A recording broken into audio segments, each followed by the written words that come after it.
Ay, grabe naman. Sino yung bisita nating bakasyonista? Oh, ay, may bagong kapit pala si Kuya Robert. Saan pinagkapitan, be? Bagay pala ni Kuya. Ayan, kumusta po kayo? Ayan, nasa mabuti po. Kumusta po kayo? Nasa mabuti po kaming kalagayan. Nasa mabuti po kaming kalagayan. Ayan, sana po kayo rin. Sana po kayo rin. Ayan. Pogi ni Kuya Robert nung matanggalan ng balbas. Yan, medyo maulan. Ingat po tayo. At huwag po tayong lalabas na walang dalang payong.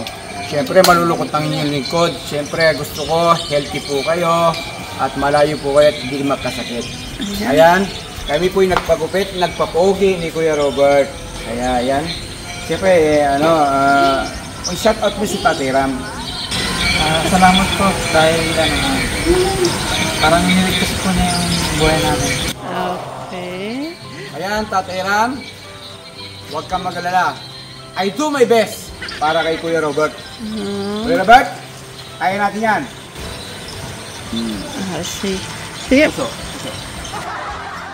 Ayan, maulan na. Oh, umuulan na, pe. Bye-bye mga gali. Hanggang dito na lang. At susunod na next video, update natin kay Kuya Robert. Okay na kami. Sabihin mo, Kuya Robert. Hindi po okay.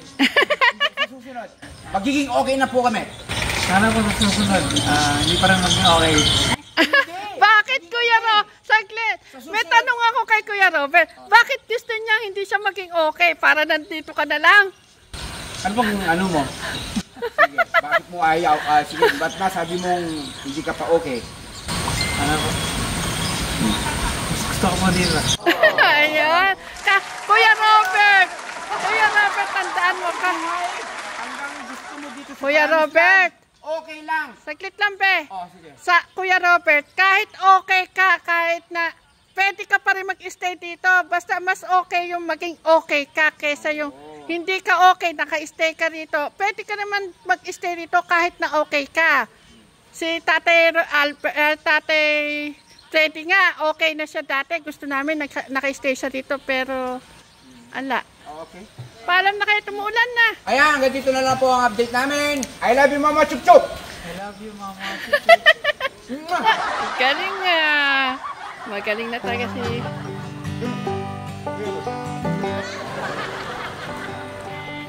Nay, ano naman ang masasabi mo kay Kuya Robert ngayon? Okay naman po siya. Nakakainom na po siya ng gamot. Hindi. Ay, nanay, gusto kong tanongin, magsimula nang dumating kayo, ano ho bang nakikita Kuya Robert, nyo, dito ka maulan. ano yung nakikita nyo po na, na nagbago ng sa inyo pong anak? Nagbago po siya ng Sa 1 to 10? pag nakakain. Sa 1 to 10? Sa 1 to 10, mga ilan na ho yung nagbabago? Yung pagbabago niya, sa 1 to 10 na, ilang percent na yung pagbabago niya? Ayun, 10% na siya. Uy! Oh. Ang bilis yung 10%. Tabi! Ilang araw pa lang ay? Sabihin, 10 na sa'yo. Dati nahihirapan kami magpakain, magpatulog. Oo. Eh, tapos minsan sinusuntok kami. O ngayon? Nasakal. O ngayon? Hindi na siya ganun. Nay, narinig mo yung sinabi ni Kuya Robert. Ayaw niyang maging okay kasi ayaw niyang umalis dito. Eh kaya sabi ko naman, mas okay yung okay siya at saka siya naka-stay dito.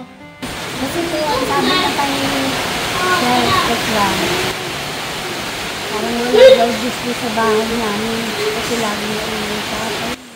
Kasi gusto niya tahimik. Yung malaya siyang nakakakilos Ay, nanay. dito po. I wish, I pray na si Kuya Robert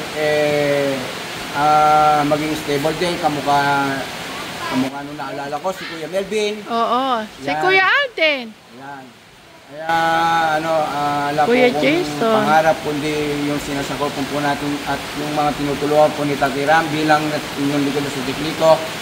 May ambag ko man lang yung gabayin sila rito. Sa alam ko na ako doon ay nakakatulong po ako dahil po sa Yun po yung mga gusto po ng mga nanonood natin, yung pong tumulong po sa ating mga kababayan na nawawala po sa landas. Kaya po sama-sama po tayo din dahil po sa inyong po panonood at pagtitiwala sa Family Massage, pagmamahal po sa amin. Kaya gagawin po namin na lahat. Yung lingkod dito, siyempre kay Tagiram, yan. Kaya mahal ko po kayo. Ayan. Be, nagulat kami kasi nagtimbang kami.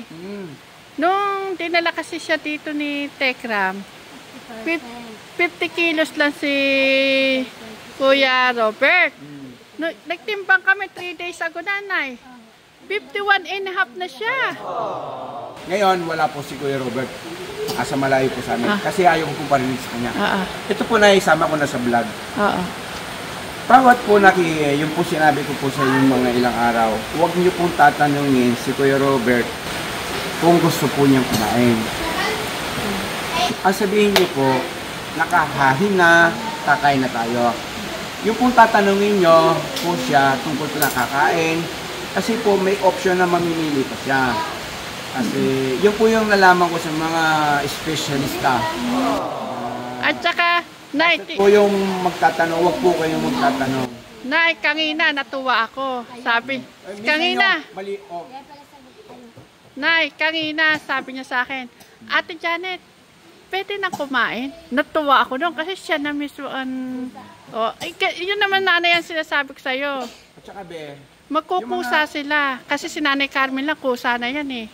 Dati po kasi yan noon, halos ayaw ko na. Sinusubuan ako yan, yung sabi ng doktor.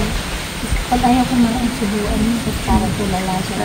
Susubuan mo. basta po Ngayon naman nanay, nakikita natin, nagno-normal siya. basta po yan, wag kakalimutan na po na natin yung pong mga nakaraan. Magpupisa po tayo din Linis at promise lang. Kaya sabi ko po sa inyo, gawin niyo pong tahanan na to, huwag po kayong pati sa kanin parang nagbabanggit pa kayo ng takal-takal. Huwag pala pong tipid-tipid din Basta po yung anak nyo, busugin nyo. Kung ano po yung ulam dyan, sa atin po lahat dyan. Kaya yun naman po yung gusto ko pong ipadama sa inyo, lalo na kay Kuya Robert. Huwag po mag-alinlangan. Ano lang po tayo din isang family po tayo. Sabi nga, isang anak po tayo ng Diyos. Yun ang po ang gusto ng Diyos. Kahit hindi po tayo magkapilido, pero isa po yung pinanggalingan natin sa Diyos Ama. Ano po yun? Nanay? May gusto raw sabihin si nanay.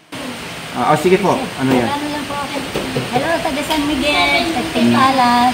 Andito kami sa Promise Land, Tagting Land, sa kapatid niya. Dito sa mga bata, kasama namin. Salamat po. Lagi po kami nabubusog. Huwag po kayo naiiyak. Yung pagkain dito, Nay, para sa atin lahat yan. Huwag kayong kung ano, basta sabi ko naman sa inyo, pag kayo nagutom, kumuha lang kayo dyan kumain kung may kanin dyan. O kaya magluto kayo ng noodles. Gusto ko maging open po kayo dyan. Kaya si Nanay Carmen, hindi nyo po napapansin. Siya na po ang kusang kukuha ng pagkain.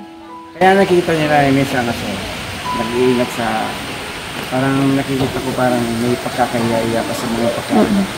Kaya sabi ko, nanay, huwag mo nga kasi kailangan ulam dyan lahat kahit na maubos. Huwag po kayong mag-anilangan, ha? Kaya yung anak niyo, gusto ko din gumaling lang. Wala pa tayong ibang hindi gusto. Unang-una kasi, yun po yung gusto ni Tatay Ram. At naging ways si Tatay Ram, ginamit siya ng Diyos. Naman ang pangalawang, ginamit niya ang Diyos, ang yung lingkod na sa tikito. Kaya siyempre, gagampanan ko yan dahil ako po yung binili ng atang ni ating pong kapatid ni si Tatay Ram.